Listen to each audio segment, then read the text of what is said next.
மருவு பெயர்கள். மருவு பெயர்கள் அப்படின்னா பழங்காலத்தில் இடத்த வந்து இந்த பேர் வச்சு தான் கூப்பிட்டுட்ருப்பாங்க. காலப்போக்கில் வந்து அதோட ப்ரொனன்சியேஷன் எல்லாம் மாறி ஊர் பெயரே மாறி இருக்கும். அதுதான் வந்து மருவு பெயர்கள். ஃபஸ்ட் ஒன் பாருங்கள், மண்ணை. அதை இப்போ எப்படி அழைக்கிறாங்க அப்படின்னா மன்னார்குடி. மயிலைய மயிலாப்பூர். சைதை சைதாப்பேட்டை. உதகமண்டலம் உதகை, அதை வந்து ஊட்டி அப்படின்னு அழைக்கிறாங்க. ஆற்காடு ஆறுகாடு, அதை வந்து ஆற்காடு அப்படின்னு இப்போ அழைக்கிறாங்க. அடுத்தது பாருங்கள், ஆரைக்கல்.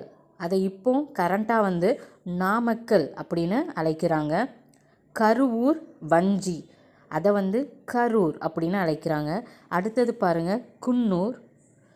அதை முன்னே எப்படி அழைச்சிட்டு இருப்பாங்கன்னா குஞ்சூர். குஞ்சூர்னு கூப்பிட்டதை தான் இப்போ வந்து குன்னூர் அப்படின்னு அழைக்கிறாங்க. அடுத்தது பாருங்கள், குளிர்தண்டலை. அதை இப்போ குளித்தலை அப்படின்னு அழைக்கிறாங்க. அடுத்தது பாருங்கள், கொடலம்பாக்கம். இப்போ அதை வந்து கோடம்பாக்கம் அப்படின்னு அழைக்கிறாங்க. தேங்க்யூ.